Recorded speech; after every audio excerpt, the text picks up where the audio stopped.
Hello friends, welcome to Lucky Reddy stories. Please story విన్న తర్వాత like, comment, share and subscribe చేసుకోవటం మాత్రం మర్చిపోవద్దు. విక్రమార్కుడు స్టోరీని మొదటి భాగం నుండి వినాలి అనుకుంటున్నారా? అయితే నా ప్రొఫైల్లో ప్లేలిస్ట్లో ఉంటుంది, వినండి. ఇక స్టోరీలోనికి వెళ్ళిపోదాం. రేయ్, నువ్వు ఈ పెళ్ళి తప్పించుకోవడానికి ఇలా అబద్ధం చెప్తున్నావు కదా అని అనుమానంగా హరీష్ వైపు చూస్తూ ధనుంజయ్ అడిగారు. అయ్యో నాన్న, మీరెందుకు అలా అనుకుంటున్నారు? అయినా మీతో నేను అబద్ధం చెప్పాల్సిన అవసరం నాకేంటి చెప్పండి. ఇప్పటికిప్పుడే నన్ను అలకేమడిలో తాళి కట్టమంటారా? క్షణం కూడా ఆలోచించకుండా మీ మాట విని నా ప్రేమ కోసం నేను కట్టేస్తాను. తను నా ప్రేమను ఎస్ అని చెప్పిన మరుక్షణం నేను తన మెడలో తాళి కట్టేస్తాను. నాకు తను పరిచయం అయ్యి 2 ఇయర్స్ దాటింది. అప్పటి నుంచి నేను తనని చూస్తూనే ఉన్నాను.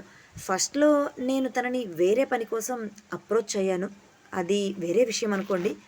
ఆ తర్వాత చిన్నగా మా ఇద్దరి మధ్య ఫ్రెండ్‌షిప్.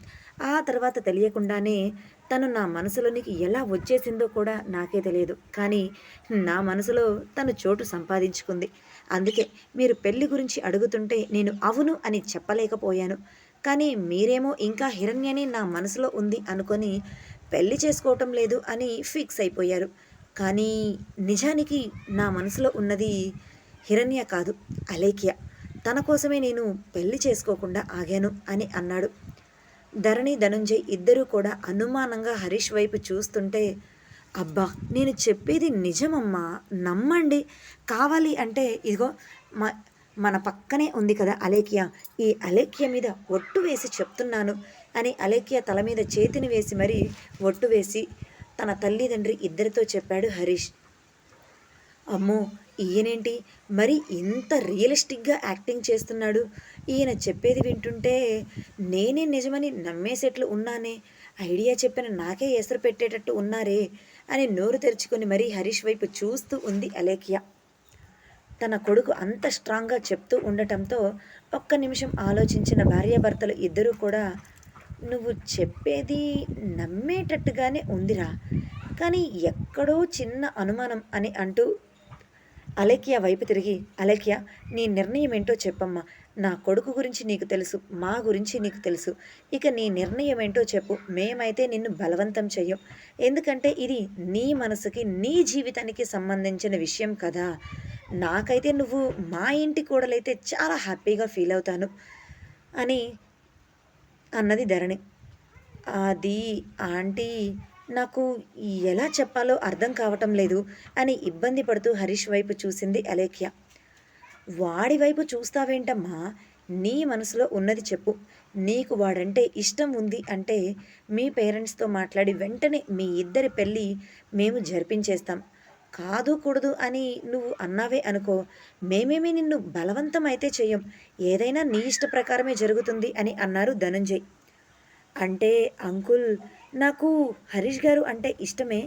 కాకపోతే పెళ్ళి మాత్రం అప్పుడే నేను చేసుకోలేను. ఒక 1 ఇయర్ తర్వాత చేసుకోవాలి అని అనుకున్నాను. నా పేరెంట్స్‌కి కూడా అదే విషయం చెప్పటంతో వాళ్ళు కూడా నా పెళ్లి గురించి 1 ఇయర్ తర్వాతే నాతో మాట్లాడతాను అన్నారు. అందుకే ఇప్పుడు హరీష్ గారు సడన్‌గా నాతో ప్రేమ, పెళ్ళి అని మీ ముందే ఇలా చెప్తుంటే నాకు ఎలా రియాక్ట్ అవ్వాలో కూడా అర్థం కావటం లేదు అని అన్నది. అప్పటి వరకు గుడ్డులో మెల్ల అన్నట్లుగా సిరిని పెళ్లి చేసుకోకపోయినా అలేఖ్యనైనా పెళ్లి చేసుకోవటానికి తన కొడుకు ఒప్పుకున్నాడు అని ఆనందపడ్డ ధరణి, ధనుంజయ్ ఇద్దరికీ ఇప్పుడు అలేఖ్య మాటలతో నీరసం వచ్చేసింది. తన కొడుకు పెళ్లి వెంటనే చేసేసి కొడుకు కోడలు సంతోషంగా ఉంటే చూడాలి అనుకున్నారు. కానీ ఇక్కడ అలేఖ్య ఇంకొక 1 ఇయర్ ఆగాలి అని అనటంతో నా కొడుకు పెళ్లి చూడాలి అంటే 1 ఇయర్ ఆగాల తప్పదా అని అనుకున్నారు.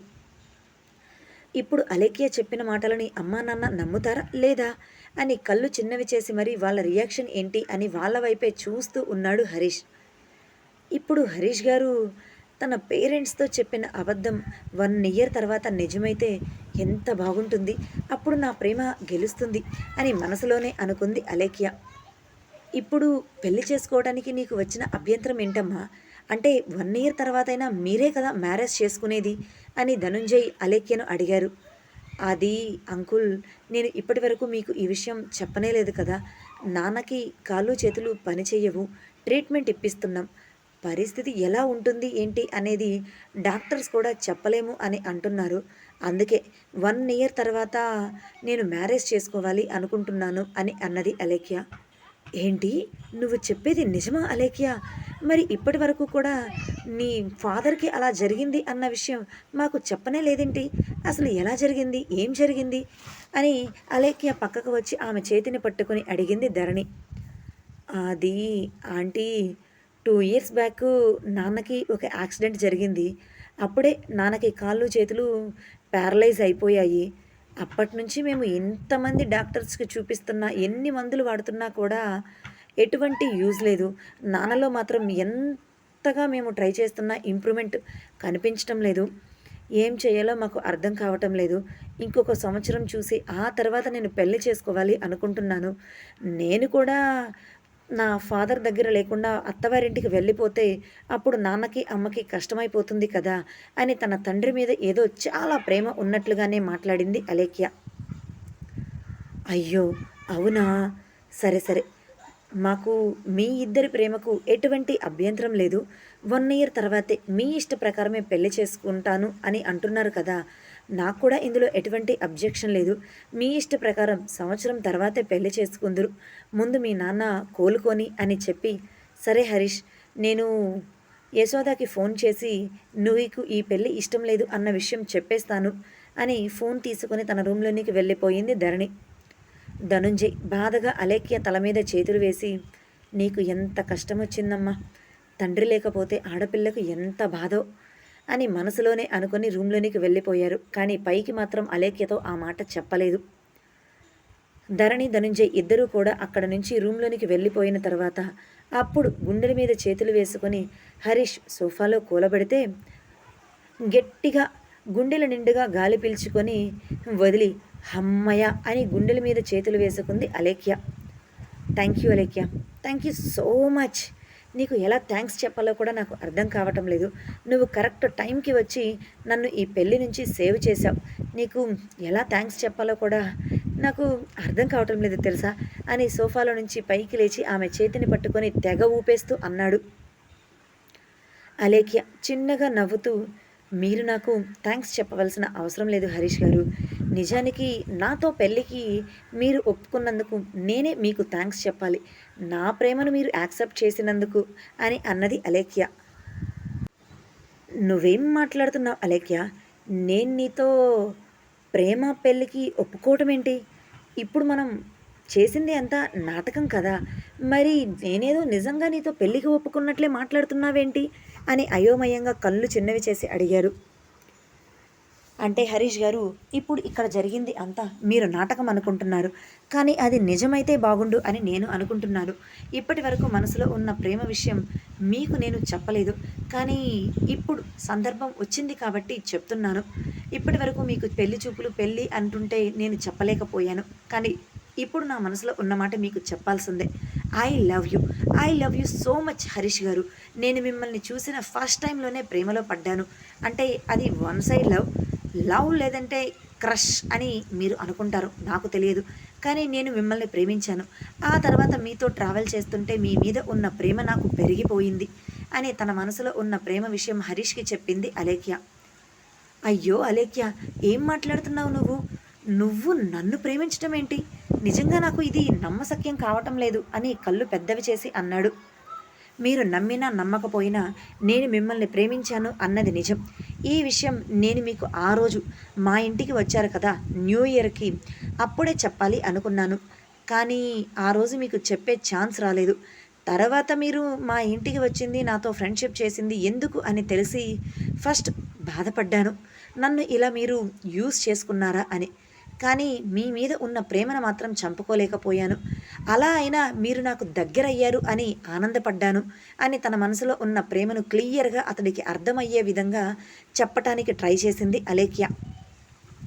ఆమె తనని ప్రేమించింది అని తెలియక ఇప్పుడు ఆమె ప్రేమ విషయం తనకు చెప్తుంటే నిర్ఘాంతపోయాడు హరీష్. ఇంతవరకు వచ్చింది కాబట్టి నేను మీకు అసలు విషయం చెప్తున్నాను. మీరు ఆ రోజు హిరణ్య అక్క కోసం మా ఇంటికి వచ్చారు. నిజానికి ఆ రోజు హిరణ్య అక్క ఇంట్లో లేదు. కానీ హిరణ్య అక్క మాత్రం 6 నెలల పాటు మా ఇంట్లో మా అందరి మధ్యలోనే ఉంది. కానీ ఆ విషయం అప్పుడు నేను మీకు చెప్పలేకపోయాను అని అన్నది అలేఖ్య. అప్పటి వరకు ఆమె ప్రేమ గురించి వింటూ ఉన్న హరీష్ ఇప్పుడు అలేఖ్య హిరణ్య గురించి చెప్పటంతో, నువ్వేం మాట్లాడుతున్నావు? అంటే ఆ విక్రమార్క నిజంగానే హిరణ్యను తీసుకొని మీ ఇంట్లో పెట్టాడా అని అడిగాడు. అలేఖ్య తప్పు చేసినట్లుగా తలదించుకొని, అవును, మీ పెళ్ళి ఆగిపోయిన 10 రోజుల తర్వాత అనుకుంటాను బావ అక్కను తీసుకొని ఇంటికి వచ్చాడు.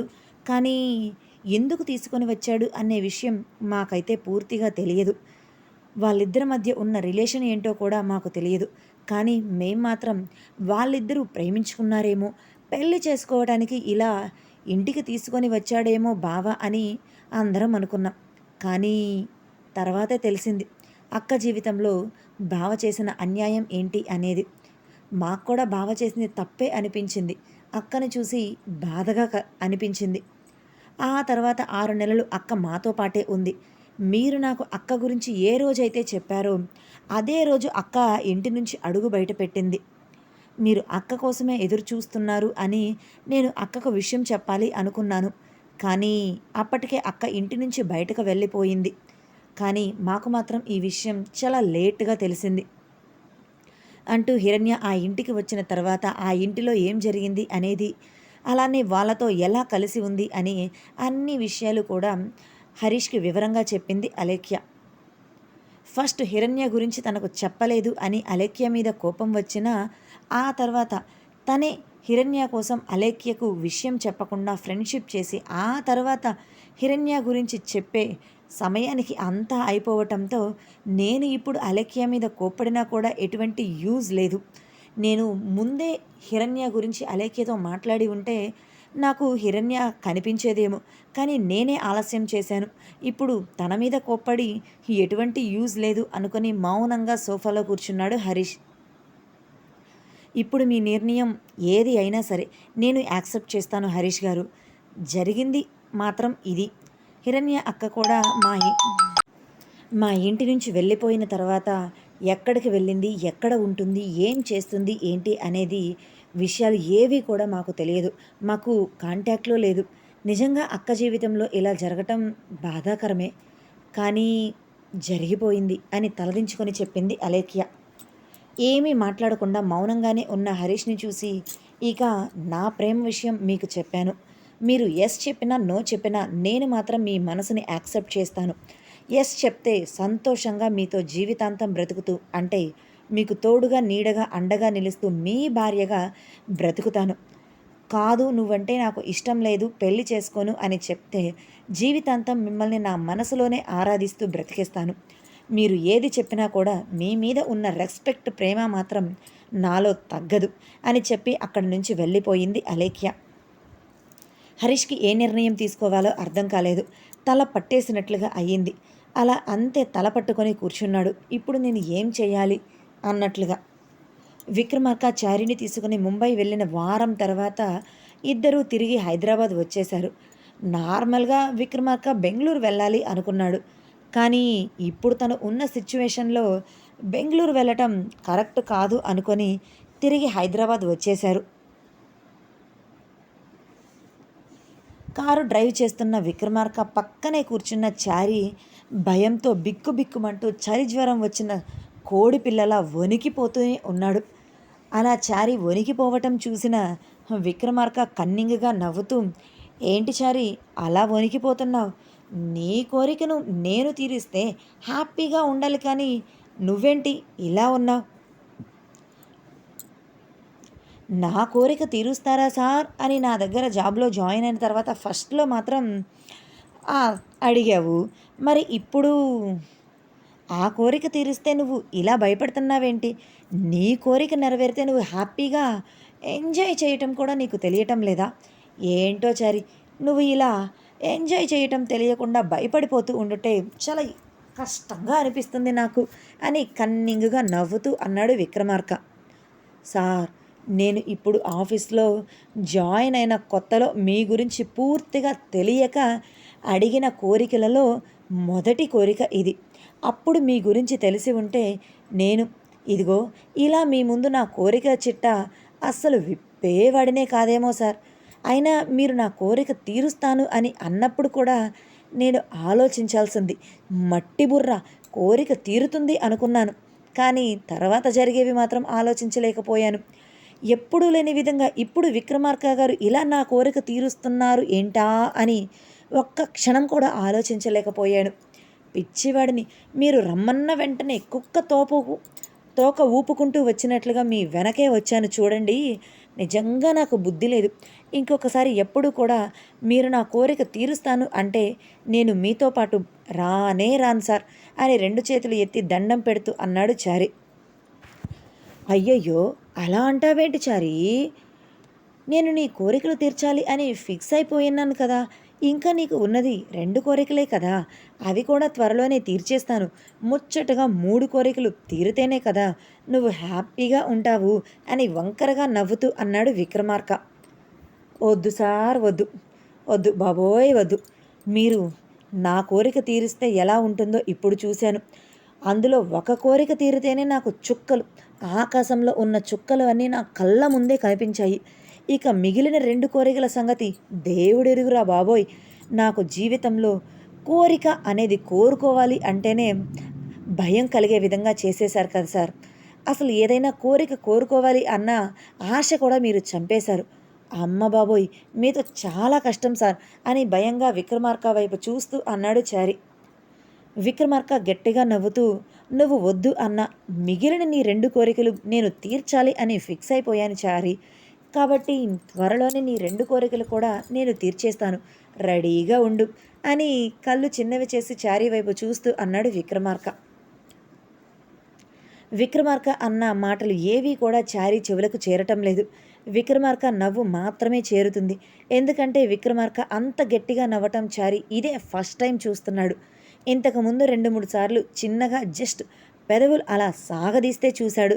కానీ ఇప్పుడు అంత గట్టిగా నవ్వుతుంటే మాత్రం అలా చూస్తూ ఉండిపోయాడు. చారి నుంచి ఎటువంటి రియాక్షన్ రాకపోవటంతో తన నవ్వుని ఆపి చారి వైపు చూశాడు విక్రమార్క. అంతే, తన వైపు చూస్తూ ఉన్న చారిని చూసి కళ్ళు చిన్నవి చేసి, ఏంటి చారి, నా వైపు అలా చూస్తున్నావేంటి అని ఎప్పటిలా సీరియస్గా మారిపోయి కోపంగా చారి వైపు చూస్తూ అడిగాడు విక్రమార్క. అప్పటి వరకు విక్రమార్క నవ్వుని చూస్తూ ఉన్న చారి ఒక్కసారిగా విక్రమార్కలో వచ్చిన మార్పుకి భయపడి, అది ఏం లేదు సార్, ఏం లేదు అని భయంగా తలను పక్కకు తిప్పుకున్నాడు. కానీ ఆ మరుక్షణం విక్రమార్క వైపు తిరిగి, మీరు నవ్వుతుంటే చాలా బాగుంటారు సార్. మీరు ఎప్పుడూ కూడా ఇలా నవ్వుతూనే ఉండొచ్చు కదా, చూడటానికి చాలా బాగుంటుంది అని ధైర్యం చేసి చెప్పేశాడు చారి. ఇప్పుడు విక్రమార్క రియాక్షన్ ఏంటి?